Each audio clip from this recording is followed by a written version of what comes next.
마가복음 6장 14절입니다.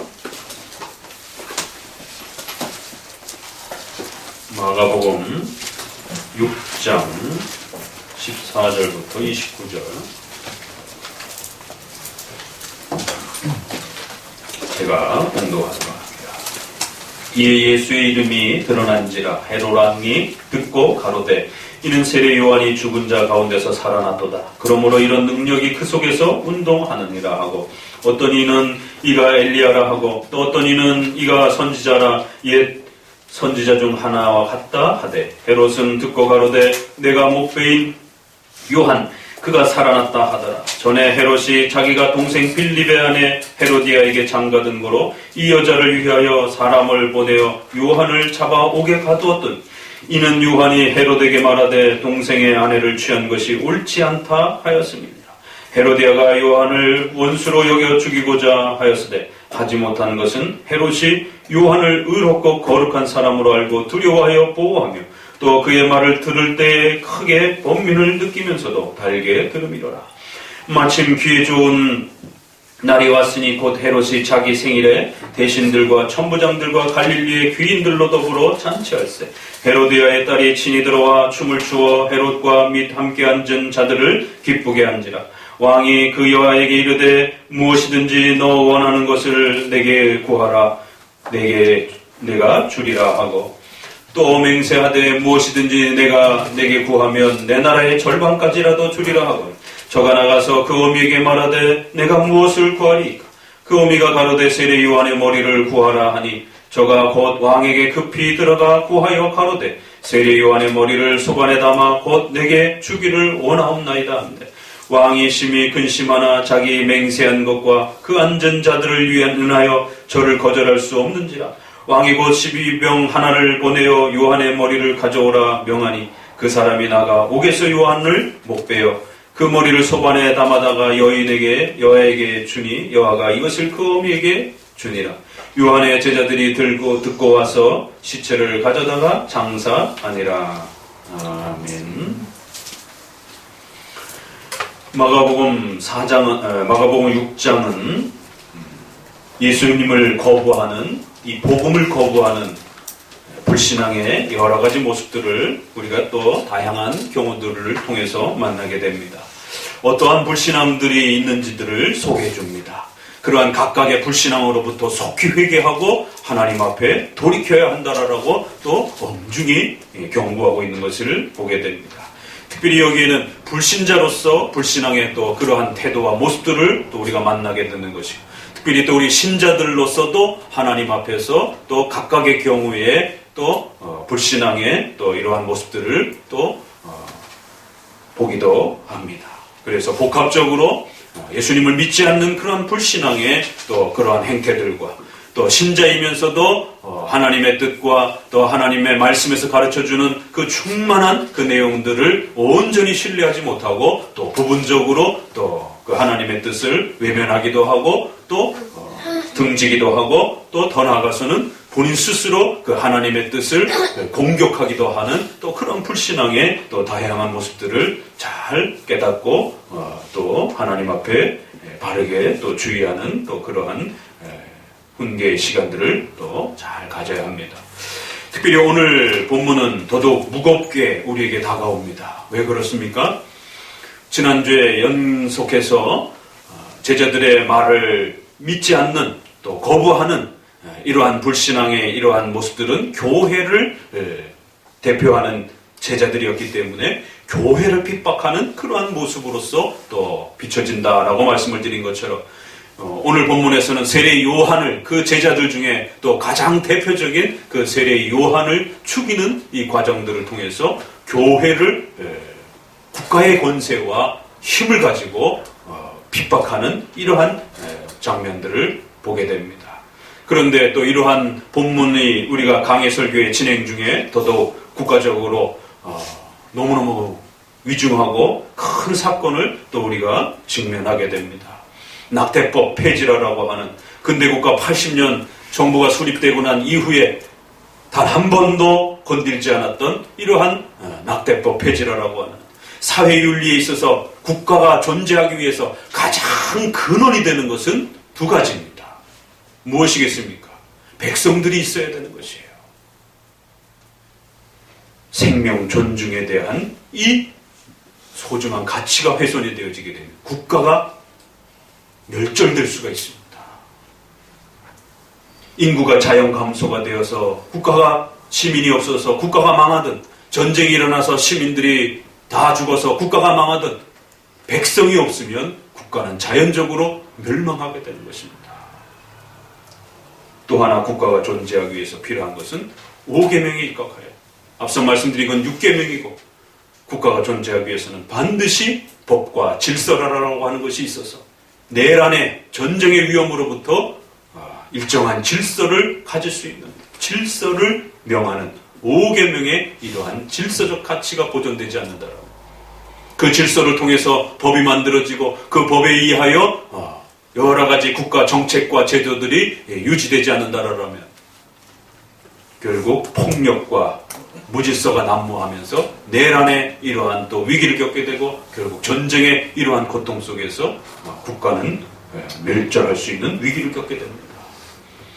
5계명과 6계명은 이처럼 국가가 건강하게 존재할 수 있도록 떠받쳐주는 가장 중요한 틀이기도 하고, 또 기독교 윤리에 있어서 교회를 지켜내주는 외적인 울타리로서 또 가장 소중한, 가장 앞서 있는 기독교 윤리의 또 본질이기도 합니다.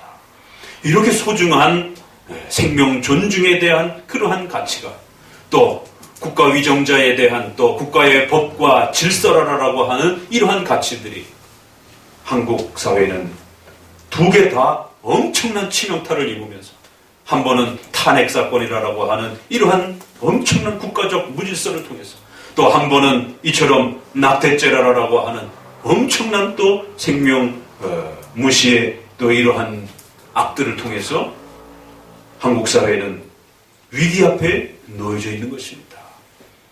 단순히 사회적 위기뿐만 아니라 결국 그 국가의 울타리는 교회가 안전하게 신앙생활할 수 있는 외적인 또 울타리이기 때문에 교회의 존폐의 위기를 겪을 수 있는 또 엄청난 또 도전이요 위기라는 사실을 명심하셔야 됩니다. 이러한 심각하게 돌아가는 이러한 일련의 이 사건들 앞에 과연 교회는 어떻게 서야 될 것인가? 또 우리 신자들은 어떻게 신앙생활하고 이러한 국가 정책과 국가 위정자들의 이러한 판단과 또 이런 행동들에 대해서 교회는 과연 신자들은 어떻게 서 있어야 될 것인가? 참으로 많은 질문들을 던지게 되고 그 답들이 많은 형태로 나타납니다. 같은 기독교지만 오히려 박수를 보내는 그런 교회와 목회자들이 있는가 하면, 또 어떤 목회자들은 저희 교회처럼 또 저처럼 심각한 우려와 염려를 또 소개하는 그런 목회자가 있는가 하면, 또 제3의 길을 걸으면서 아예 이러한 사회적 이슈와 사건들에 대해서 회피하면서 그러한 것들은 또 교회가 관여할 일이 아니라고 하면서 오로지 신비적인 체험과 또 이런 전도와 교회적인 일에만 몰입하는 제3의 또 그러한 태도들, 여러 가지 태도들이 답으로 제시가 되어지면서 성도들은 더 극심한 혼란에 빠지게 됩니다. 소돔과 고모라가 멸망할 때도 안 그랬겠어요? 곧 하나님의 심판이 이 부패한 도시 위에, 동성애로 팽배한 이 도시 위에 하나님의 진노가 곧 임할 거다라고 하는 경고를 이미 벌써 아브라함과 그 롯과 또 등장하는 천사들을 통해서 경고가 주어진 것을 보게 됩니다. 노아의 홍수 사건에 예비적인 경고가 없었겠습니까? 120년 동안의 그 방주를 그렇게 예비하면서 시간을 가졌다라고 말합니다. 우리는 이제 마지막 단추 하나를, 퍼즐 하나를 놓고 있습니다. 그 마지막 퍼즐 하나가 무엇입니까? 동성애 문제. 만약 이 동성애 문제까지 국가 정책에 의해서 합법화되어지게 되고 그거를 이제 반대하는 수많은 교회와 신자들과 목회자들이 핍박을 받는 이런 시대가 된다라면 과연 우리 시대가 소돔과 고모라와 뭐가 다른 것인지, 역시 그 시대에도 상관한다라고 하는 그 단어가 과연 어떤 단어이냐라고 하는 많은 구약학자들의 논쟁이 있었던 것이고, 그래서 우리 보수주의 쪽에서는 그것은 바로 동성애를 뜻하는 단어다라고. 그래서 소돔이 하면 영어에서도 그냥 동성애인 것이에요. 소돔과 고모라의 그 부패한 역사를 기억하기 위해서 동성애라는 단어를 소돔이라고 그렇게 그냥 끌어서 쓰고 있는 것을 보게 됩니다. 로마서에서는 그걸 남색이다라고 이렇게 번역하기도 하고, 여자가 여자를 좋아하기도 하고 남자가 남자를 좋아하는 이러한 동성애 문제는 끊임없이 구약이나 신약에서 그 사회가 전멸해가기 직전에 나타나는 현상이다라고 엄중히 경고합니다. 역사적으로도 로마가 멸망한 이유를 목욕탕 때문이었다라고까지 그렇게 사람들이 일반 역사에서 농담으로 이야기할 정도로, 그만큼 남녀의 문란한 성적인 그러한 그 문화들이 로마의 마지막 후기에 팽배해지면서 온갖 성적 문란들이 터졌고, 결국 그러한 문란들은 사회적 무질서를 가중화시켰고, 사회적 무질서는 결국 국가 전체를 위협에 빠뜨리는 이러한 일반 또 역사들도 보게 됩니다. 적어도 지난 2000년 동안 동성애가 있다 할지라도 이 동성애를 법적으로 합법화시킨다든가 이거를 법적으로 인권으로 확립시킨 적은 없었습니다. 이게 지금 과거와 오늘의 차이입니다. 지금 오늘 우리 시대가 우리 사회뿐만 아니라 서구 사회도 마찬가지예요. 섭리사적으로 미국 사회를 보게 되면 트럼프라고 하는 참 개팍해 보이고 참으로 독특한 그런 대통령, 전혀 대통령이 될 수 없는 그런 인물이 미국의 대통령이 되어서 미국의 윤리와 가치들을 새롭게 바꿔가는, 그동안 급격히 진보적으로 진보 편향적인 그런 형태로 내달리고 있었던 미국의 그러한 가치들을 올스톱시키는 이런 참으로 독특한 사건들을 보게 됩니다. 서구도 우리나라도 인권이라고 하는 이 속임수 아래에서 수많은 백성들이 동성애를 인권으로 생각하면서 그동안에 동성애를 악으로 생각해왔던, 기독교적으로 악이요 사회적으로 악이다라고 했던 이 가치관들이 어느 순간 다 무너지기 시작하면서 이젠 이것을 인권이라고 법적으로 확립해줘야 된다라고 하는. 그래서 미국 사회는 벌써 이미 앞서갔고 서구 사회도 유럽도 앞서갔고 이제 한국 사회가 뒤따라가고 있는 것입니다. 인류 역사는 단 한 번도 동성애를 합법적으로 그런 식으로 끌고 오지 않았습니다. 소수적으로 있었지만 다 사회제도적으로 종교적으로 악으로 취급했기 때문에 함부로 그 사회에 들어올 수도 없었고 함부로 또 종교 안에 들어올 수도 없었던 것입니다. 암암리에 그저 자기들끼리 그냥 그렇게 사회적으로 교회적으로 제재되어지면서 그렇게 존재해 왔었던 것입니다. 그러나 이제 서구 사회와 한국 사회는 동성애를 합법화라고 하는, 인권이라고 하는 형태로 모든 법적 제재 장치를 빗장을 열어버리는, 지난 2000년 동안 단 한 번도 인류 사회가 경험해보지 못한 새로운 판단 앞에 서 있는 것입니다. 의사들이 들고 일어났어요. 이건 인류 사회가 경험해보지 못한 그런 결정이기 때문에, 그동안은 성병이라든가 에이즈라든가 이런 부분들을 엄격하게 제한해왔기 때문에 이러한 병들이 그나마 통제가 될 수 있었던 것인데, 이제 이것이 인권으로 합법화되어지기 시작한다면 인류 사회는 어떤 질병 앞에 노출되어질 수 있는지, 이 에이즈와 성병이라든가 이런 온갖 성적인 문란으로 통해서 퍼지는 이 바이러스와 이 질병들을 막을 수가 없다는 것입니다. 통제할 수가 없다는 것입니다. 인류학적인 이러한 위험과 염려를 일반 의사들도 쏟아내고 있습니다. 우리 기독교에서는 더더욱 신학자와 목회자들은 지난 2000년 동안 나라와 국가가 어떻게 멸망해 갔는지, 하나님의 진노에 의해서 그 어마어마한 권세를 누렸던 나라들이, 온 세계를 다 지배할 것 같았던 그런 나라들이 왜 하루아침에 멸망했는지, 성리사적으로 목회자들은 또 말할 수밖에 없는 것입니다. 이러한 위기 앞에 또 우리는 오늘 세례 요한의 죽음의 이 본문을 마주하고 있는 것입니다. 성경은 이처럼 각 시대마다 그의 백성들을 살리는 하나님의 생명의 말씀으로 우리 앞에 서 있는 것입니다. 이 말씀이 일제시대와 또 6.25 시대 앞에 섰던 성도들에게 국가 위정자가 권력과 힘과 칼과 총으로 교회를 협박하고 위협할 때 그 시대를 살았던 성도들은 어떻게 반응해야 될 것인지에 대해서 그 시절에 살았던 목사님들은, 주기철 목사님과 손양원 목사님들은 자신들의 목숨을 내어놓고 본인 스스로들이 그 설교 때문에 감옥에 갇혀서 고초를 당하는 그 각오를 하면서 이 세례 요한의 죽음, 국가의 폭력 앞에 과연 교회는 어떻게 반응해야 되는 것인가에 대해서 설교할 수밖에 없었던 것이에요. 여전히 2000년 전으로 다시 돌아가서 세례 요한도 오늘 본문의 내용 속에 결국 동생의 빌립의 아내를 빼앗아서 자기의 처로 삼은 이 헤롯 안디바라라고 하는 이 왕의 행동의 악함에 대해서 그 시대에 살아있었던 세례 요한이라고 하는 또 이 목회자는, 선지자는 그 죄를 침묵할 수 없었던 것입니다. 오늘 우리 시대에도 국가의 근간을 흔드는, 교회의 윤리의 근간을 흔드는 이러한 심각한 정책과 또 국가의 폭력 앞에 목회자들은 목숨을 내어놓고 그의 생을 내어놓고 이 위험을 경고해 줘야만 하는 것입니다.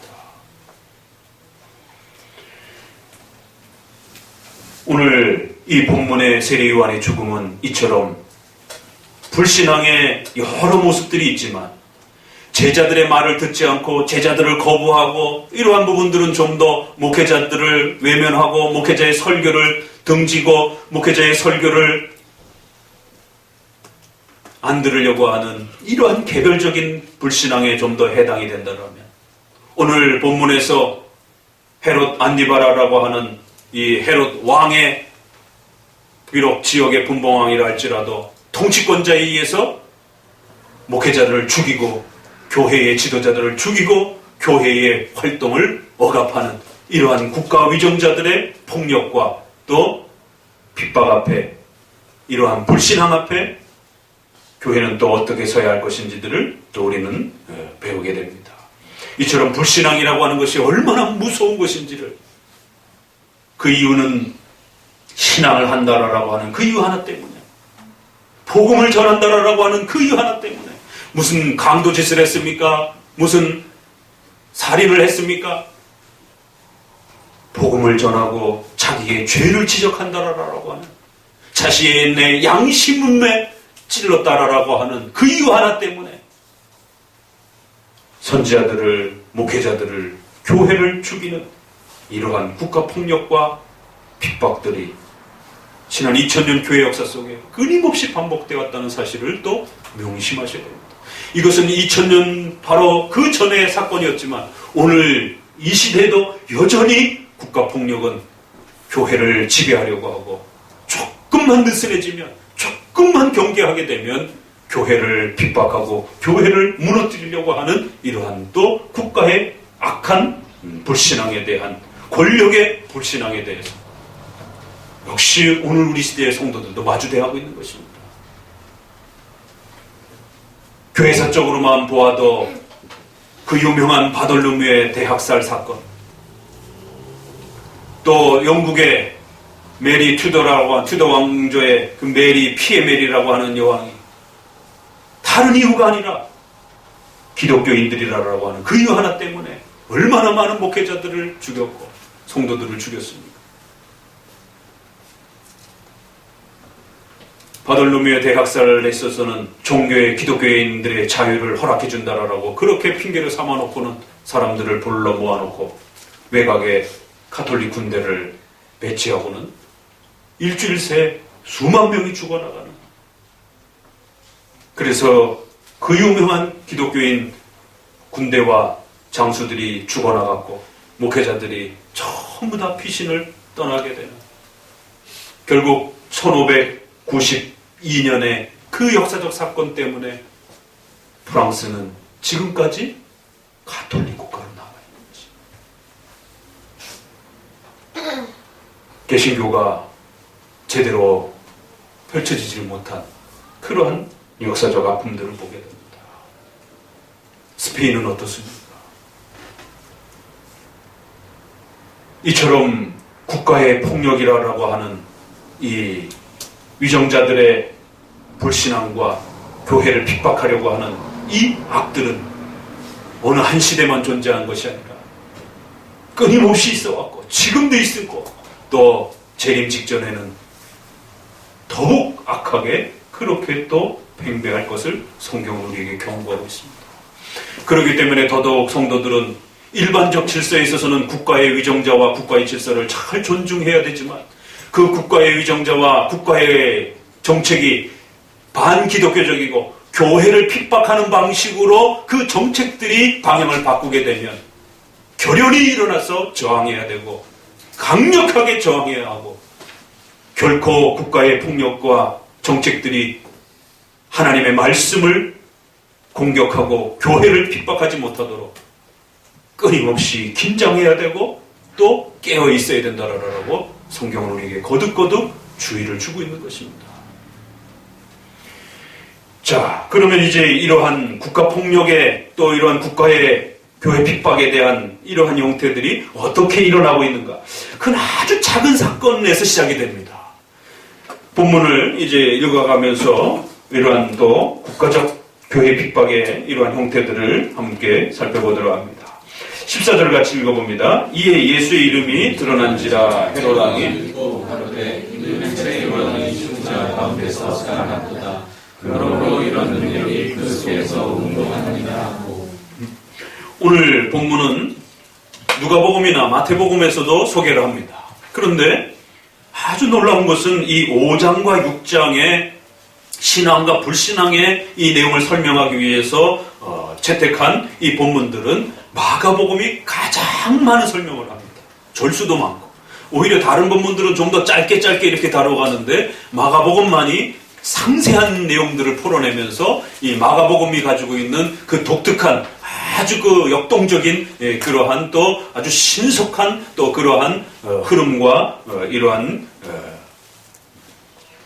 절박함 이러한 모습들을 아주 잘 더 묘사해주고 있는 것을 보게 됩니다. 이제 예수님의 이 복음과 예수님의 이름이 퍼지기 시작하는 것이에요.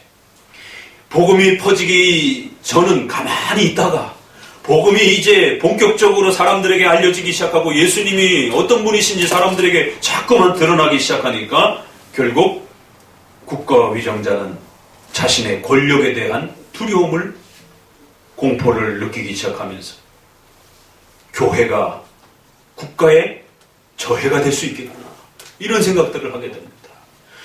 교회가 부흥하고 교회가 일정한 권력과 힘을 갖게 되면 반드시 국가 위정자들은 교회의 이 부흥과 성장에 긴장하게 되고 그래서 그것을 어떤 방법으로든지 억제하고 막으려고 합니다.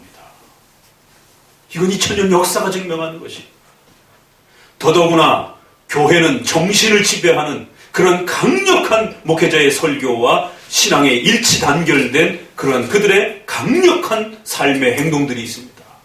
그래서 그것이 조직화되고 규모가 커지게 되면 두 가지 태도가 나타납니다. 이거 잘못 커졌다간 정치 세력이 될 위험성이 있게 되고 그러게 되면 국가 위정자의 자신의 권력과 자리가 혹시라도 저들에 의해서 공격당할 수도 있다라고 하는 두려움에 대한 문제. 그래서 무기를 사용하여 해체시키려고 합니다. 교회만큼 인류 역사 속에서 이렇게 강력한 일치 단결과 이렇게 강력한 조직체를 형성한 그러한 공동체는 없었습니다. 목숨을 걸고 똘똘 뭉치잖아요. 목회자의 그 설교와 또 판단과 가치 앞에 하나님의 말씀 앞에 모두가 똘똘 뭉쳐서 옳은 것에 대해서는 옳다 하고 틀린 것에 대해서는 틀리다는 것입니다. 이런 공동체는 역사 속에 없습니다. 그러다 보니까 국가 위정자는 두려움에 대한 공포 때문에 교회를 핍박하려고 해요. 오늘 우리 시대의 이 정권이 그것은 진보 정권이든 보수 정권이든 상관없습니다. 자신들의 정권을 교회가 위협한다라고 판단되어진다. 항상 정권을 가진 사람들은 교회를 억압하려고 합니다. 권력에 대한 긴장 때문에 그래요. 두 번째는 뭐 때문에 국가위정자들이 교회를 억압하고 제재하려고 합니까? 욕심 때문에 그래요. 세상 정부는 칼로 위협을 하고 군사력으로 위협을 하는 육체의 속박을 할 수 있습니다. 그러나 그들의 마음을 지배할 수가 없어요. 왕을 사랑하지는 않잖아요. 왕의 그 질서와 법과 통치가 두려워서 법에 복종하는 것이지, 여러분이 교통법규를 사랑해가지고 자동차 운전을 열심히 잘하는 건 아닙니다. 국가법은 그런 차이가 있는 거예요. 그런데 교회의 조직체와 질서는 사람들의 마음을 지배하고 있단 말이에요.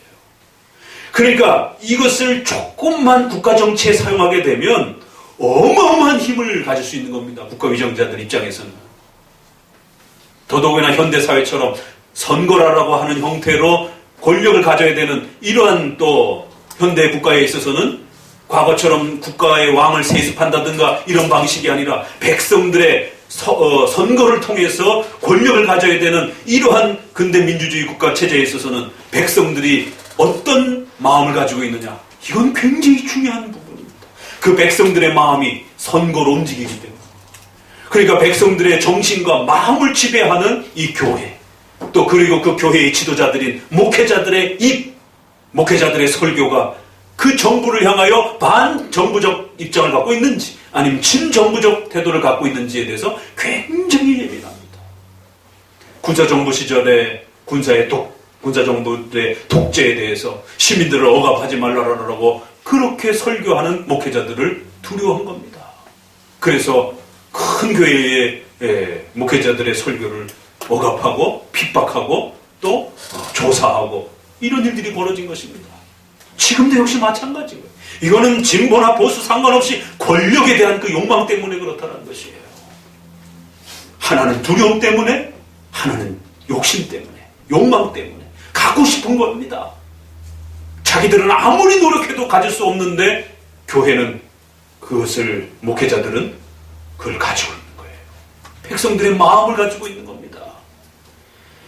역사는 이 두 가지 때문에 국가위정자들은 항상 위협이 되는 것인지 내게 도움이 되는 것인지 이 판단을 하면서 교회를 어떻게 다뤄야 될지에 대해서 끊임없이 고민하게 됩니다. 그래서 성도들이 순진하게 너무 지나치게 자신의 마음을 국가위정자에게 두어서는 안 된다는 겁니다.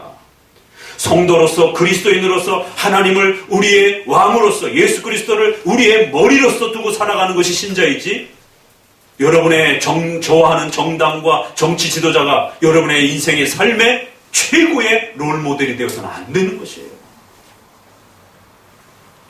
한국 사회는 더더욱 지난 5,000년 동안 수많은 어려움들을 겪으면서, 특별히 후기 근대국가의 형성 과정에서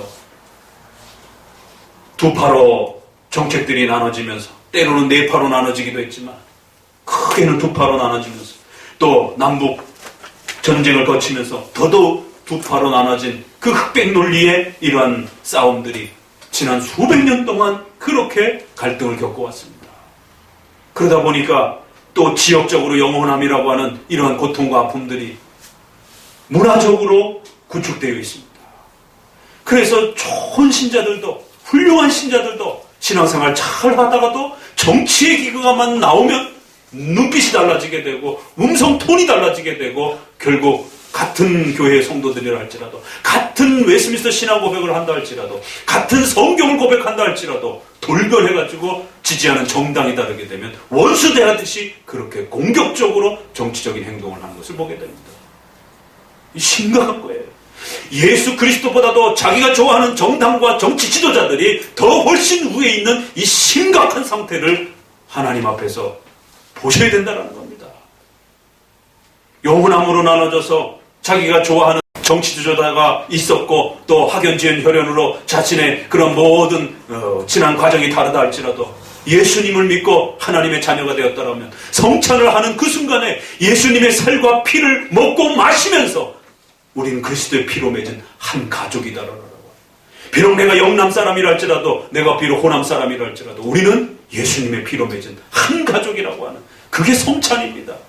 어떻게 한 가족을 총칼로 서로의 목에다가 들여대면서 원수대하듯이 할 수 있느냐 말이에요. 그런데 예수님의 피로도 안 되나 봐요. 도대체 한국의 이 정치 문화는 예수님의 피로도 안 되나 봐요. 서로 두 패로 나눠져서 옥신각신하면서 이 싸우는 일반인들은 그렇다 치더라도 기독교인들이 이렇게 싸워져서 싸움을 하는 이 모습, 안타까운 모습들을 보게 됩니다. 목사님이 영남이면 성도들도 영남이고 호남 사람 들어와서 신앙생활 할 수가 없어요. 분위기 자체가. 목사님이 호남이면 또 다 같이 성도들도 호남이에요. 이 기가 막힌 한국교회의 이 정말 이 악한 불신앙의 폐단들을 회개하셔야 됩니다. 목사님은 강원도 사람입니다. 그렇기 때문에 오늘 설교는 정말 제3자 입장에서 어느 편도 아니고 목사님은 성경이 가르치는 우리의 장로교 신앙이 지켜왔던 그 고유한 가치들을 특별히 국가관과 관련해서 소개하고자 하는 것입니다. 이처럼 예수님의 이름과 복음이 이제 퍼져나가자 헤롯 왕은 바로 정치적 두려움을 공포를 느끼면서 자기가 죽였던 과거에 죽였던 세례의 요한이 다시 살아난 거 아닌가? 살아나서 자칫 잘못하면 자신의 정치적인 이 권력의 위치를 위협할 수 있는 것 아닌가? 라고 바로 정치적 판단을 하는 것을 보게 됩니다. 아니 세례 요한이 다시 살아나는 게 뭐 그렇게 대단한 겁니까? 그런데 권력자들은 끊임없이 자신의 그 권력의 두려움 앞에 교회의 성장을 늘 그렇게 불안하게 볼 수밖에 없는 것입니다. 자, 그 다음 구절에 이렇게 소개를 합니다. 어떤 이는 이가 엘리야라고 어떤 이는 이가 선지자 옛 선지자 중에 하나와 같다 하면서 세례 요한이라고도 하고 엘리야라고도 하고 옛 선지자 중에 하나라고도 하고 이제 요것만 따로 떼어내서 우리가 이제 나중에 마태복음 16장 또 마가복음에는 8장으로 이어지는 예수님은 누구신가? 라고 했을 때 그 유명한 고백. 복음서에서 예수님의 죽음 다음으로 가장 중요한 구절을 뽑으라고 하면 어떤 구절이겠어요? 주는 그리스도시요 살아계신 하나님의 아들이십니다. 이거 하나 배우고자 오늘 이렇게 또 우리가 말씀 앞에 쓴 것입니다. 마태복음 16장, 마가복음 8장으로 이어져. 바로 그 이야기를 여기서 다시 한번 도대체 예수님은 누군가? 마가복음의 전체 흐름은 이 질문 앞에 있는 것이. 그렇지만 오늘 보면은 이 질문보다는 좀 더 뒷부분이 훨씬 더 비중이 크기 때문에 이것은 또 다음에 연결해서 보도록 하고요. 이처럼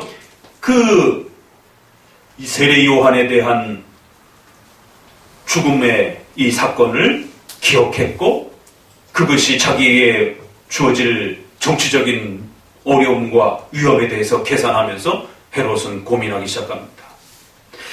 자, 그러면서 이제 헤롯이 세례 요한을 그럼 왜 죽였는가에 대한 이야기들이 설명이 되어집니다. 자, 그러면 먼저 여러분에게 이 설교를 듣기 위해서는 좀 역사적 지식이 있으셔야 됩니다. 우리가 마태복음 2장을 펴보게 되면 헤롯이 예수님이 태어나는 그 시점에 예수님을 죽이려고 하는 장면을 보게 됩니다. 그렇죠? 그 헤롯은 헤롯 대왕이다라고 해서 BC 40년부터 통치하기 시작했던 전통적인 그 헤롯 1세대 그 아버지가 또 있긴 하지만 헤롯을 본격적으로 헤롯으로서 이렇게 이스라엘을 통치한 이스라엘 지역의 분봉왕이죠. 로마라라고 하는 통치 아래에서 이스라엘을 지배하고 있는 이제 헤롯 대왕. 그 헤롯 대왕의 아들 중에 하나인 아켈레오가 또 지배를 하고 있는 것을 보게 됩니다. 그런데 그 아켈레오가 헤롯이 죽고 예수님이 태어난 이후 직전에 이제 이렇게 돌아오는 과정 속에서 요셉과 마리아가 돌아오려고 하는데 아켈레오라고 하는 그 아들이 지배하고 있다라고 해서 다시 또 피난을 가는 걸 보게 됩니다. 그 장면에서 헤롯 대왕과 헤롯 아켈레오가 등장을 합니다. 그러니까 헤롯이라고 하는 말은 왕의 직함처럼 이렇게 쓰여지는 하나의 그 가문의 공통적 이름인 것이. 그래서 다 성경은 그냥 헤롯 왕이라라고 이렇게 공통적 그 이름 패밀리 네임이라고 하는 가족 그 이름을 부르는 것입니다. 가이사 그러면 로마의 왕들을 그냥 다 가이사라라고 이렇게 하나의 이름 왕권에 대한 그런 특징처럼 이름이 불려집니다. 자, 그러면 오늘 이 헤롯 왕은 누굽니까? 그 헤롯 대왕의 여러 아들이 있는데 그 헤롯 대왕의 또 다른 아들입니다. 그 친형제들은 아니고 어머니가 다른 그러한 이복 형제들이에요. 그 헤롯 안티바스라고도 하고 헤롯 안디바라고 하는 그러한 왕입니다. 이 왕이 주로 복음서를 거의 지배하는 이제 등장인물입니다. 그리고 이 안티바가 어디에서 한 번 더 등장을 합니까? 예수님이 십자가에 죽으실 때 빌라도 재판 때 헤롯 안디바에게 보내가지고 죄를 묻는, 그리고 안디바가 다시 빌라도에게 보내는 이 장면에서 한 번 더 등장을 합니다. 그리고는 사도행전으로 넘어가게 되면 이제 사도행전 초반부에 헤롯이 또 교회를 핍박하는 장면이 나옵니다. 최초의 순교자인 야고보를 죽입니다. 거기에는 이제 헤롯 안디바의 조카인 헤롯 아그리파 1세가 이제 통치를 하는 시기입니다. 그래서 헤롯 아그리파 1세가 초대교회 사도들을 죽이는, 핍박하는 장면들이 등장을 합니다. 자, 그러면 저 사도행전 후반부로 넘어가게 되면 또 바울이 로마의 이 재판받는 장면들이 나오는데, 로마로 가기 직전에 예루살렘에서 잡혀서 여러 재판들을 받는 장면들이 나오는데, 거기에 또 헤롯 왕이 소개가 됩니다. 거기에는 헤롯 아그리파 2세입니다. 그래서 이름이 조금씩 사람 다릅니다. 그래서 전부 다 헤롯으로 이렇게 소개가 되니까 기초적인 또 역사 부분에 있어서 좀 참조하셔야 돼요. 여기에서는 헤롯 안티바라고 하는 분봉왕입니다. 이 헤롯 안티바스가 빌립이라고 하는 자기의 동생의 다른 지역을 나눠서 통치하고 있는 필립의 아내 헤로디아를 마음에 들어 했고, 결국 헤로디아와 또 안티바는 각각 남편과 부인이 있었기 때문에 서로 이혼을 하고 안티바와 헤로디아가 결국 결혼을 하게 되는 이제 이러한 사건이 벌어지는 것입니다. 그러니까 사실 이거는 그렇게 크게 중요한 사건도 아니고 그냥 개인의 그냥 연애 사건입니다. 한 개인의 그러한 그 연애 사건이 결국 그게 빌미가 되고 그게 일이 만들어져서 결국 교회를 핍박하는 빌미가 되어지는 이런 엄청난 사건으로 번진 것입니다. 결국 통치자가 국가의 백성들의 모델이 되고 규범이 되고 본이 되어야 되는데, 이처럼 남의 아내를 빼앗아가지고 이혼을 하고 이러한 불륜을 저지르는 이런 악행들이 사회적으로 퍼지게 되면 더더욱 옳지 않고 사회의 문란함에 또 이런 부분들을 일으킬 수 있기 때문에, 더더구나 또 이게 그 같은 헤롯 집안의 가족들끼리입니다. 이게 그러니까 두 가지 범죄가 벌어진 것이죠. 남의 여인을 빼앗은, 형제의 아내를 빼앗은 그러한 간통의 이런 부분들이 되는 것이고, 또 하나는 친족지간에 이러한 또 성범죄가 일어나는 또 죄들이 있는 것입니다. 그렇기 때문에 그 당시에 살고 있었던 세례 요한이 이 문제를 지적하면서 동생의 아내를 취하는 것이 옳지 않다라고 책망해 주었던 것입니다. 그러자 그 다음 구절이 우리에게 큰 의미를 줍니다. 19절을 읽어봅시다. 헤로디아가 요한을 원수로 여겨 죽이고자 하였으되 하지 못한 것은 헤롯이 요한을 의롭고 거룩한 사람으로 알고 보호하며 그때 들으리라. 헤로디아 입장에서는 자신의 결혼의 정당성을 갖지 못하게 하는, 그걸 또 지적하고 그걸 비판하는 목회자의 그 가르침이 얼마나 얄미웠고 얼마나 불편했겠습니까? 떵떵거리며 자기의 권력과 명예를 누리며 살아가야 되는 그러한 자가 이제 목회자의, 선지자의 그 책망을 자꾸만 듣는 것이 불편해지기 시작합니다. 세례 요한은 당대의 유대인들에게 존경을 받고 있었던 훌륭한 목회자요, 또 훌륭한 선지자였기 때문에 그 목회자요, 선지자인 분이 계속해서 왕실의 그 죄에 대해서 계속해서 책망하고 지적한다라고 한다는 것은 결코 가벼운 일이 아닌 것입니다. 세례 요한도 대단한 것이고 또 이 헤롯도 여기까지는 대단한 겁니다. 그렇죠? 이 여인만 빼놓고 헤롯은 어떻게 반응했어요?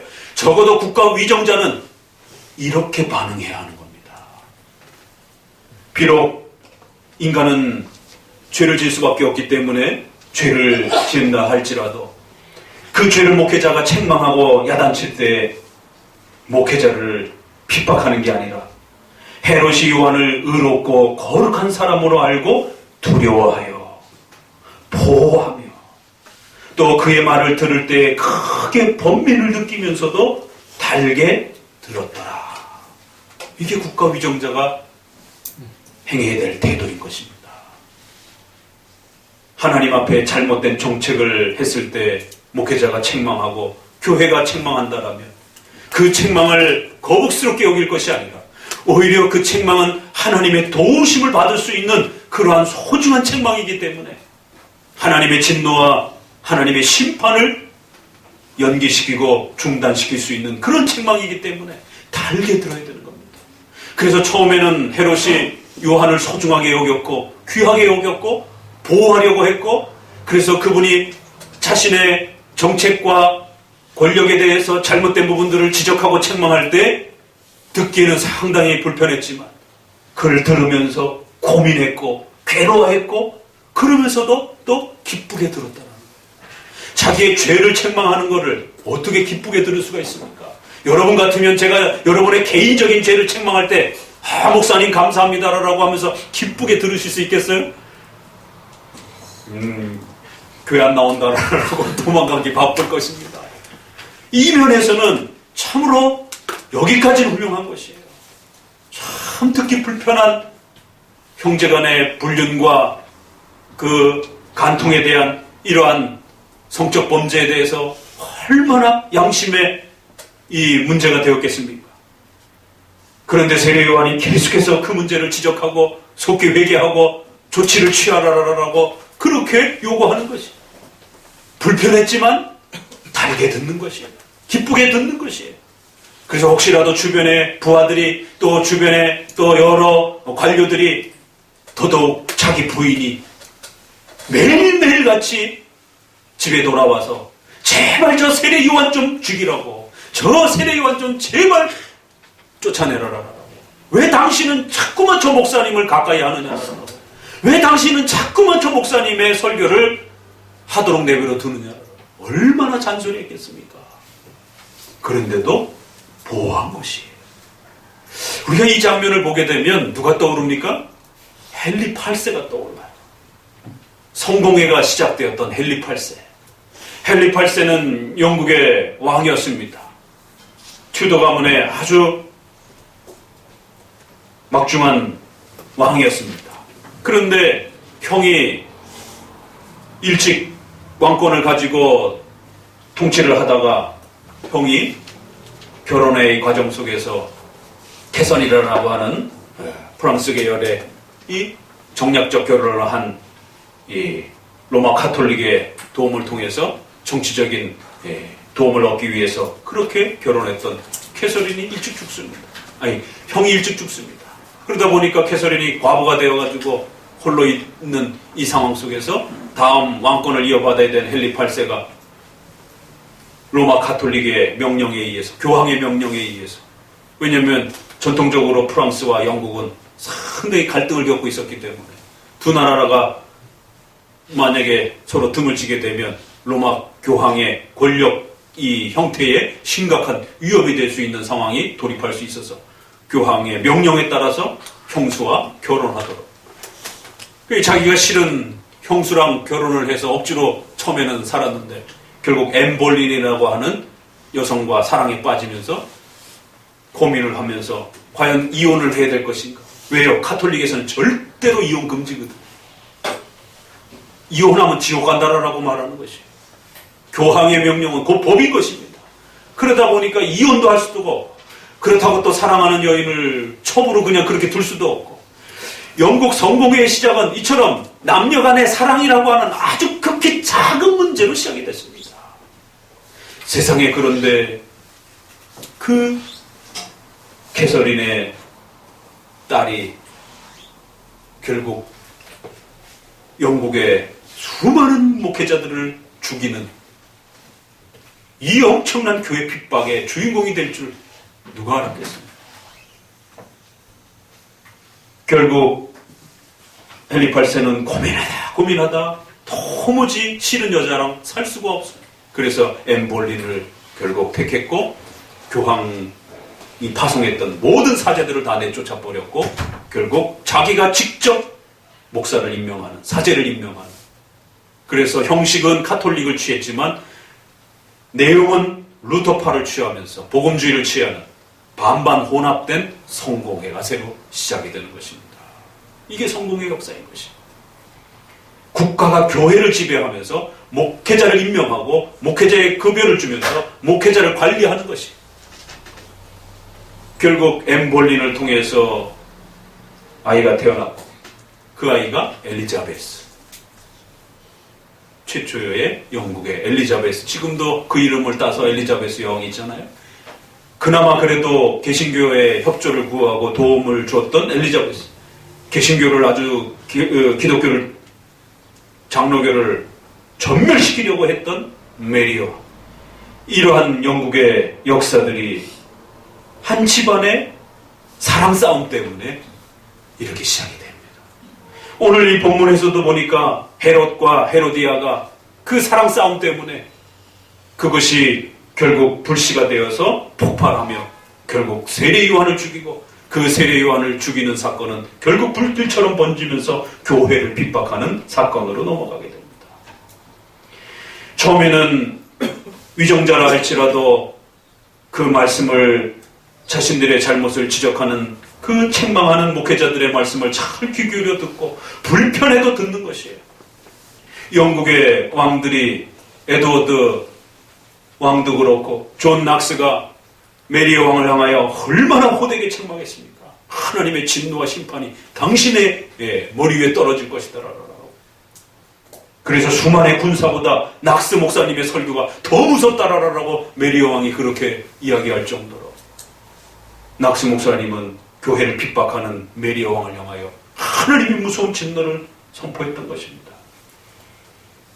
그리고는 그 또 이후의 왕들도 이제 통치를 할 때마다 이런 낙스 목사님과 또 이런 개혁교회 목사님들이 궁정 설교 목사로서 설교를 할 때에 올바르게 왕이 통치해야 되고 또 교회를 보호해야 되는 그런 의무들과 또 교회를 지켜줘야 되는 이런 여러 가지 왕으로서의 의무들에 대해서 설교하고 또 여러 가지 국가 정책과 관련해서 카톨릭과 너무 지나치게 가까이 하는 것에 대해서 경고하고 책망하고 그럴 때 그 궁정 목사들을 함부로 내치지 않고 그래서 궁정 설교가라라고 말을 하는 거죠. 왕실 목사처럼 그렇게 대우를 해준 겁니다.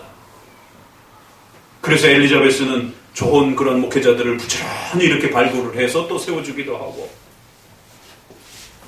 왕이 어떤 왕이 되느냐에 따라 개혁교회 목회자들이 다 쫓겨나고 또 카톨릭적인 군주가 세워졌을 때는 또 사제들이 대거 또 등장을 하게 되는 이러한 국가위정자와 교회의 이 위치는 이처럼 역사 속에 끊임없이 대반복이 됩니다.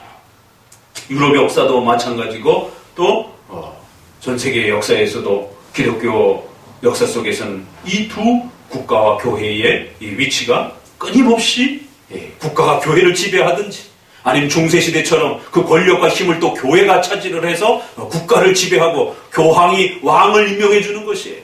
이게 중세시대의 사회인 겁니다.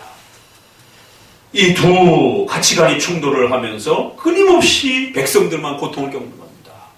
그럴 때에 종교개혁을 통하여 이제 웨스트민스터 신앙 고백에 정교 분리의 원칙이라고 하는, 국가와 교회는 각각 하나님 앞에 임명받은 의무와 사명이 다르다라는 거예요. 그래서 서로가 침범하지 말고 서로의 고유한 영역들을 함부로 빼앗지 말고 각각 하나님 앞에서 자신의 의무를 감당하라는 것입니다. 다만 국가가 어려움에 빠졌을 때는 교회가 도와줘야 되고, 교회가 어려움에 빠졌을 때는 국가가 도와주라는 것입니다. 그래서 협조할 수 있는 또 역할을 일정 부분 허락해 주는 겁니다. 그래서 우리가 이거를 교리적으로 상호협조적 분리원칙이라는 거죠. 정교 분리의 원칙을 극단적 분리로 하게 되면 이원론주의가 되고, 그러면 세상의 정치와 사회의 일들에 대해서 기독교인들은 아무 관심도 갖지 않는, 오로지 기도하고 전도만 하는 이러한 또 극단적 폐단이 되어집니다. 그렇기 때문에 정교 분리의 원칙이라고 하는 것은 기본적 서로의 사명에 대해서 각각의 사명들이 있는 것이고, 또 그러면서도 서로가 협조하고 도울 수 있는 그러한 각자의 사명이 침해되지 않는 선에서 또 서로가 협조하고 협력하고 도와야 된다라고 하는 상호 협조적 정교 분리의 원칙이 웨스트민스터 신앙 고백에 고백된 국가관이고, 또 우리 장로교 헌법에 고백된 국가관이고, 그것이 지난 500년 동안 칼빈 이후에 장로교회가 지켜왔던 국가와 교회관이라는 사실을 명심하셔야 됩니다. 자, 조금 더 그 후 사건들을 보고 이제 또 교리적인 부분들을 살펴보겠습니다. 결국 이렇게 처음에는 잘했던 왕이 한순간에 결국 잔치를 벌이고, 그 잔치 이후에 결국 헤로디아 딸이 들어와 춤을 추어 그 고관들을 기쁘게 하는 장면들이 소개가 됩니다. 여기에 이제 헤롯이 실수를 하게 됩니다. 너 원하는 것을 내게 구하라. 내가 주겠다. 그러면서 23절에 또 맹세하되 내가 네게 구하면 내 나라의 절반까지라도 주리라. 결국 왕의 권력을 바르게 쓰지 못했을 때에 그 공적인 권력을 사유화하고 개인적인 그런 욕망을 위해서 국가 위정자들이 그 권력을 남용할 때 어떤 일이 벌어질 수 있는지, 어떻게 자기 나라의 절반까지도 다 주겠다라고 하는 이런 허무맹랑한 이러한 충동적인 약속을 할 수가 있느냐 말이에요. 국가의 그 통치 아래는 수많은 사람들이 생존을 보호받고 살아가야 되는 어마어마한 많은 그러한 질서들이 있는데, 그 한 여인의 음란한 그러한 그 춤을 보면서 어떤 춤을 췄겠습니까? 고대 영화들을 보게 되면 빤한 거 아니겠어요? 고관 대작들 다 모아놓고 그 젊은 여인이 등장을 해서, 처녀가 등장을 해갖고 음란한 춤을 추니 많은 사람들이 기뻐하고 박수를 보내는 거 뻔하지 않겠습니까? 왕의 통치권은 절대적 통치권이 아니라 백성을 보호하고 교회를 보호하라라고 하나님이 주신 그러한 권력인 것이에요. 함부로 사적으로 그렇게 남용해서는 안 되는 것입니다. 그런데 딸에게 그렇게 나라의 절반이라도 다 넘겨줄 것처럼 그렇게 흥분해가지고 그 정책의 이러한 훌륭한 권력의 이 정책들을 함부로 남발하는 이러한 실수들을 하게 됩니다. 그러자 딸은 급히 어머니에게 달려가고, 여기 이제 마가복음은 이 사건이 얼마나 지금 신속하게 이루어졌는지 25절에 보니까 저가 곧 즉시 왕에게 급히 들어가서 구하며 가로되 세례 요한의 머리를 달라. 그러자 곧 내게 주기를 원하옵나이다. 아주 그 세례 요한 머리 달라라라고 아주 그냥 안달이 났습니다. 마가복음엔 이런 모습들이 아주 막 그 생동감 넘치는 이 장면들이 있는 그대로 다른 복음에서 볼 수 없는 그런 장면들이 아주 생동감 있게 펼쳐집니다. 그래서 어머니에게 아주 신속하게 달려가지고 그 기회를, 엿본 그 기회를 얻어서 세례 요한의 머리를 달라라라고 그렇게 집중적으로 교회를 핍박하려고 하는 그러한 권력자들의 이 욕망들의 모습들을 보게 됩니다. 왜 세례 요한이 도대체 뭘 잘못했다라고 세례 요한의 머리가 그 값의 상으로 그렇게 요구되어져야 되는가 하냐 말이에요. 유배도 아니고 무슨 채찍질 형벌도 아니고 죽음으로만 원하는 그런 아주 악독한 그러한 욕망에 사로잡혀져 있는 이 권력자들의 그런 욕망들을 보게 되는 것이죠.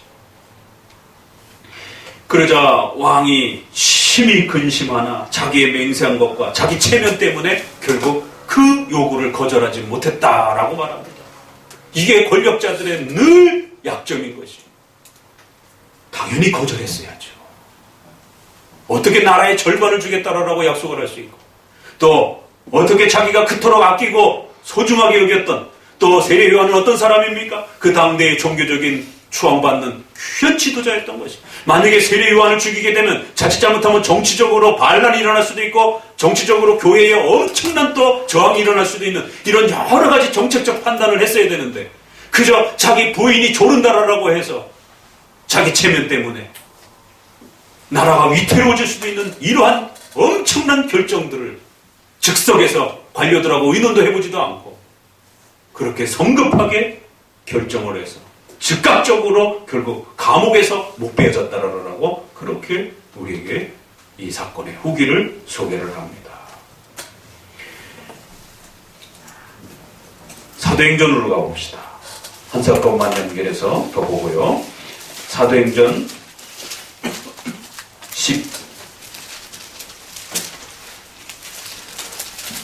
12장입니다.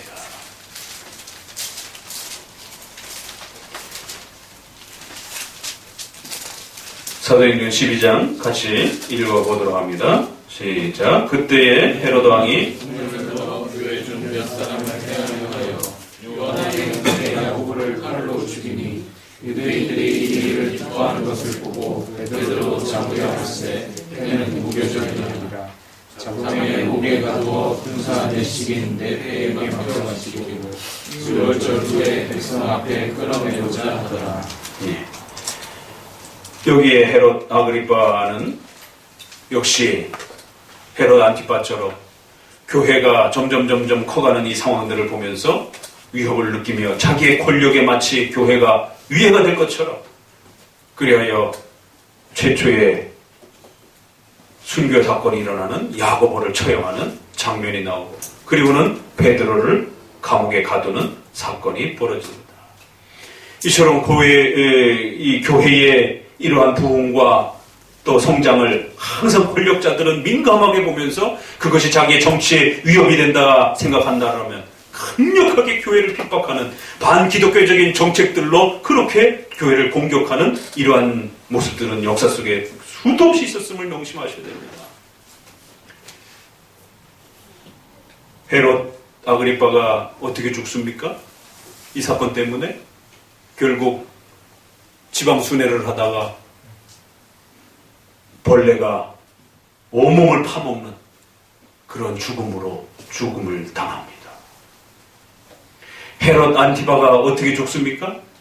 결국 그 부인이 왕권을 더 강화하라라고 하면서 로마에 가서 왕권의 이러한 그 통치 부분들을 더 받아오라라고 그렇게 추근했고 결국 로마 황제에게 가서 권력의 더 많은 부분들을 요구하다가 자기의 헤로디아의 그 형제인 아그리빠 바로 이 1세의 모함에 의해서 결국 로마 황제의 진노를 사게 됐고 결국 평생토록 유배를 당해서 처참한 비참한 그러한 최후를 맞이합니다. 그리고 그 아그리빠 이제 이 1세는 또 갑자기 벌레가 등장을 해서 온몸을 파먹는 급사를 하는 죽음을 겪습니다. 기독교의 역사에 유명한 로마의 핍박 어떤 사건이 또 있습니까? 네로 황제의 핍박이 유명하죠. 사도 바울이 죽임을 당합니다. 그 네로 황제도 자신의 통치와 권력을 강화시키기 위해서 친모도 살해하고 또 그 유명한 칼빈이 세네카의 관용론을 썼던 그 세네카라라고 하는 훌륭한 통치자 위정자가 왕은 관용을 행하면서 통치를 해야 된다라고 그 유명한 연설을 했던 그 세네카.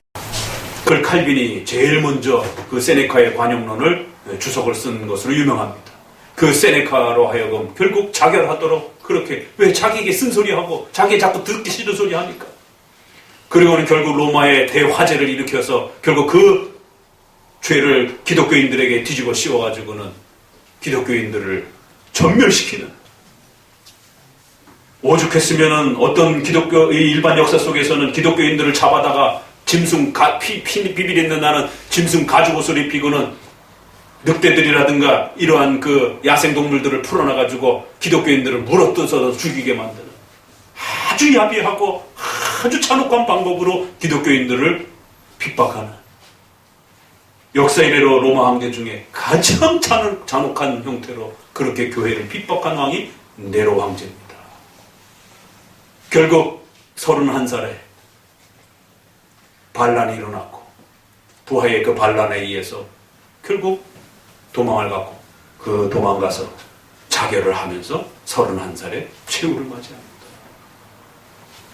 우리가 지난 제자들의 전도 여행에서도 그 제자들의 전도와 복음을 무시하고 외면하고 등지고 핍박을 했을 때에 소돔과 고모라와 같은 무서운 진노와 책망을 받을 것이다라고 하나님이 엄중히 경고한 것을 보게 됩니다. 오늘 이 역사에 등장하는 헤롯 왕들이, 또 다양한 그 헤롯 가문들이 어떠한 비참한 죽음으로 하나님의 진노를 당했는지를 우리는 또 역사 속에서 기억하셔야 됩니다. 네로 황제도 마찬가지인 것이고요. 교회를 핍박한 왕치고 순탄하게 죽은 왕이 없습니다. 이게 역사의 무서운 하나님의 섭리의 경고입니다. 오늘날도 여전히 교회는 심각한 위협과 핍박 앞에 놓여져 있습니다. 낙태죄 폐지라라고 하는 상상할 수 없는 이러한 국가정책이 펼쳐졌고, 또 동성애라고 하는 이 차별금지법이라고 하는 NAP라고 하는 이 또 법안을 계속해서 지금 상정하고, 또 교인들의 반대에 의해서 취소됐다가 또 상정을 하고 또 취소를 하고, 언젠가는 결국 이제 이 부분들이 법적으로 확정이 될 이 위기 앞에 놓여져 있습니다. 여호와 증인 군대 거부가 결국에는 무죄로 판결이 났고, 이 정부 들어와서 낙태죄가 합법화됐고, 이제 마지막 남은 하나의 퍼즐이 동성애에 대한 문제인 것입니다. 어느 정당에 대한 문제가 아닙니다. 반기독교적인 그러한 정책과 권력을, 힘을 가지고 교회를 핍박하고 교회의 가치를 핍박한다라면 그건 위정자와 그 권력 전체가 하나님의 진노의 책망 앞에 놓일 수 있음을 기억해야 한다는 것입니다. 거기에 또 성도들이 자기가 좋아하는 정당이요 위정자라고 해서 그들의 정책과 그들의 악행들을 책망하고 저항하지 않으며 침묵하게 되면, 오히려 동조하게 되면 그 진노와 책망을 성도들도 같이 받을 수 있는 것입니다. 여러분이 아무리 좋아하는 정당의 지도자라 할지라도, 정당이라 할지라도 그들이 반기독교적인 교회를 핍박하는 정책과 그러한 방향으로 서게 되면 결연히 일어나서 저항하고 반대하셔야 되는 것입니다. 그렇지 아니하면 교회 전체가 죽습니다. 성도들 전체가 이 국가 권력의 폭력 앞에 이제 모두가 다 희생자가 되는 것입니다.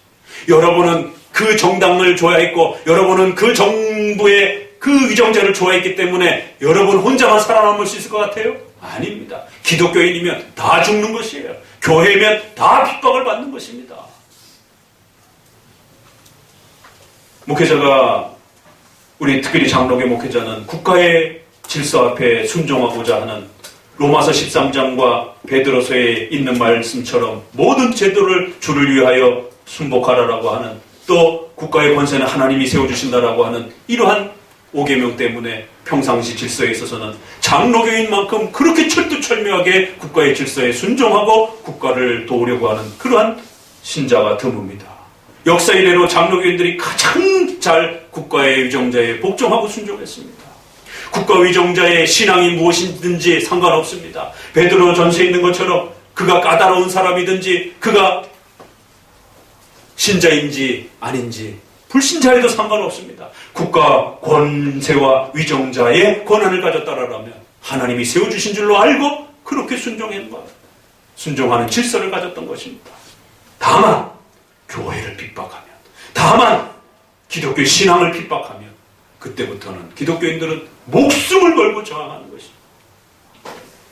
사도행전의 그 유명한 말씀이 바로 야고보를 핍박하고 베드로를 핍박할 때에 이제 이들은 이렇게 저항합니다. 베드로와 요한이 대답하여 가로되 하나님 앞에서 너희 말을 듣는 것이 하나님 말씀 듣는 것보다 옳은가 판단하라. 우리는 보고 들은 것을 말하지 아니할 수 없다. 관원들이 백성을 인하여 저희를 어떻게 벌할 도리를 찾지 못하고 다시 위협하여 놓아주니 국가 폭력이 교회를 위협할 때에 사도들은 결연히 일어나서 저항했습니다. 전도하지 말라는 것이에요. 기독교 신앙을 위협하면 절대로 굴하지 아니하고 목숨을 걸고 국가 위정자의 악행과 잘못된 정책에 대해서 저항하는 것이 이것이 기독교입니다. 이것이 정통 기독교의 국가관입니다. 일반 질서에 있어서는 최선을 다해서 순종하고 반기독교적인 교회를 핍박하는 방식으로 국가 위정자의 정책이 방향이 바뀌게 되면 목숨을 걸고 저항하는 것이에요. 오늘 우리 시대에 어느 정당이 어느 정부가 이러한 반기독교적인 정책과 내용들을 끊임없이 쏟아내는지 성도들은 깨어 또 주의하셔야 되는 것입니다. 특정한 정당과 위정자들이 자꾸만 이러한 반기독교적인 정책들을 자꾸 위반하고 끊임없이 법적으로 그런 부분들을 제시하고 있습니다. 그러면 그러한 사람들을 국회의원으로 정당으로 선거를 통해서 뽑은 성도들에게도 책임 있는 것입니다. 국가와 교회는 뗄래야 뗄 수 없는 그러한 두 영역으로 존재하는 것입니다. 성도들의 선거와 이러한 정치적 활동들이 결국 내가 뽑은 사람이 반기독교적이고 교회를 핍박하는 위정자로서 그러한 권력을 휘두른다라면 여러분 어떻게 하실 것입니까? 저항하셔야 되는 것이요. 또 선거와 국가법이 허락하는 그러한 범위 안에서 성도들은 선거를 통해서 새로운 위정자를 뽑아야 되는 것입니다. 새로운 정당에게 교회를 보호할 수 있는 정당에게 힘을 실어주셔야 되는 것이에요. 또 여러 가지 SNS라든가 이런 여러 가지 또 국가 청원 절차들이 있기 때문에 그런 부분들에 대해서라도 참여하셔야 되는 것이에요. 무관심이 결코 정답이 아닌 것입니다. 또 교회는 힘을 합쳐서 강력하게 교회를 핍박하지 말라라고, 교회를 핍박하는 반기독교적 정책들을 쏟아내지 말라라고 엄히 또 힘을 합쳐서 저항하셔야 되는 것이죠. 존 낙스는 결국 이걸 고민하다가 그 메리 여왕 앞에 핍박 앞에 어떻게 저항해야 될 것인지를 고민하다가 결국 이것은 하나님의 뜻을 어긴 것이고 시민들과 약속한 언약을 어긴 것이다라고 최종 판단했고 그렇게 설교했던 것이에요. 그래서 모든 기독교인 청년들이 불같이 일어나서 무기를 들고 메리 여왕의 그 핍박에 그 가톨릭 군대 앞에 저항하도록, 그리하여 교회를 지키도록, 자기들이 몸담고 있는 자기들의 형제 친척과 가족들을, 신앙인들을 지키라라라고 군대를 모집하라라라고 강력하게 군사적 저항을 하라라라고 무력 저항을 마지막에 외쳤던 것입니다. 바돌로미의 대학살 사건을 지켜봤던 칼빈의 그 제자였던 베자는 피눈물을 흘리면서 교회가 어떻게 저항해야 될 것인가를 고민하는 그 과정 속에서 평상적 질서 속에서는 될 수 있으면 무력을 사용하지 않도록 그렇게 설교했지만 국가가 무력을 동원해서 교회의 생존을 위협하는 그러한 마지막 위기 앞에 처참하게 성도들이 죽어나가는 그 장면을 자기 눈으로 지켜보면서 교회가 생존의 위협을 받는 이러한 핍박의 마지막 순간에 오게 되면 모든 기독교인 청년들은 목숨을 걸고 일어나서 교회를 지키라라. 기독교 군대를 모집하여 가톨릭 군대에 교련이 맞섰던 것입니다. 우리가 지금 이렇게 편안하게 예배드리고 말씀을 들을 수 있는 이 자유가 어디서 온 줄 아십니까? 우리 선조들의 그 피눈물 어린, 우리 선조들의 그 핏값으로, 그 희생으로 이 자유가 우리에게 이렇게 남아있는 것이죠. 6.25 전쟁을 통해서, 일제시대를 통해서 그 희생이 치러지지 않았다라면 지금 북한에서 목숨을 걸고 기독교인이라는 이유 하나 때문에 핍박을 받는 그 상황이 우리에게도 여전히 도래할 수 있었던 것입니다. 지금 우리 시대는 또 다른 방식으로 정책과 또 그러한 폭력적 법을 통해서 우리는 또다시 기독교의 위기 앞에, 교회의 핍박의 위기 앞에 놓여져 있는 것입니다. 몇 번 소개한 것처럼 다시 한번 이 선언문을 읽으면서 설교를 맺고자 합니다. 이 위기를 아주 심각하게 느꼈기 때문에 합신교단 총회에서 작년에 서문, 이렇게 선언문 서문에 요 표현이 있습니다. 한국교회는 건국 이래로 최초로 신앙을 부인하거나 투옥을 각오하지 않고는 교회 밖에서 복음을 전할 수 없는 상황에 진입하고 있다. 이 시대는 영혼보다 육체를 중요하게 여기고 눈에 보이지 않는 것보다 눈에 보이는 것을 가치 있게 여기고 사람들은 대체로 육체와 관련된 감각적인 일들만을 추구하고 있다. 국가는 국민의 자유와 생명과 재산을 안전하게 보호하기 위해 존재한다. 따라서 정부는 보편적인 윤리의식에 기초한 사회 통념을 지키기 위해서 전인격적인 교육을 강화하고 사회의 통합을 이뤄야 한다. 그러나 정부나 국회와나 언론까지도 모든 영역에서 사상, 언론, 행동으로 오랜 역사 가운데 형성된 민족 정신을 파괴하는 삶의 양식을 적극적으로 지지하는 태도를 취하고 있다. 그 중에 하나를 소개하면서 이번에 바로 동성결혼을 합법화시키는 논리로 사용되는 성평등과 일부 다처제 및 낙태 합법화는 가정을 해체하고 자녀 생산을 방해하며 역사를 단절하는 결과를 초래하므로 우리는 반드시 여기에 저항한다라고 이것이 작년에 나온 선언문입니다. 현 정부 들어서 이러한 반기독교적 정책들이 쏟아져 나오고 있기 때문에 교회 이름도 아니고 한 교단이 이 위기의식을 이렇게 정리한 것입니다. 더더구나 우리 보수교회에 있어서 가장 앞에 있다라고 하는 합신교단에서 이런 선언문을 낸 것입니다. 주보에 실은 그 웨스민스터 신앙고백 23장에 바로 정교 분리의 상호 협조적인 원칙이라고 하는 이 신앙고백이 이렇게 벌써 400년 전에 그렇게 고백되었던 것입니다. 이들이 이 고백을 외쳤던 그 고백 안에는 바로 이 말씀이 가장 중요한 말씀으로서 그렇게 소개가 되었습니다. 어떤 말씀이냐면 구약의 이사야 49장 23절 이사야 49장 23절 여랑은 내 양부가 되며 왕비들은 내 유모가 될 것이며 그들이 얼굴을 땅에 대고 내게 절하고 내 발에 티끌을 핫을 것이니 내가 나를 여호와인 줄 알리라. 나를 바라는 자는 수치를 당하지 아니하리라. 칼빈도 기독교 강요의 저항론을 쓰면서 이 구절을 사용했고 외민도 그렇고 또 우리 장로교의 모든 대부분의 목회자들이 국가를 향하여 항상 충고할 때에 왕이여 위정자들이여 당신들은 여랑은 교회의 양부가 되어야 됩니다. 왕비들은 교회의 유모가 되셔야 됩니다. 절대로 교회의 적이 되시면 안 됩니다. 교회를 보호하는 양부가 되어야 되고 교회를 보호하는 어머니처럼 그렇게 울타리가 되어줘야 됩니다. 교회를 적으로 두지 마십시오. 교회를 적으로 두는 그 순간 하나님의 무서운 진노와 책망이 당신과 당신의 집안에 쏟아지게 될 것입니다. 역사 속에 수많은 그 왕들이 교회를 핍박했던 왕들이 어떻게 죽어나갔는지를 기억하시기 바랍니다.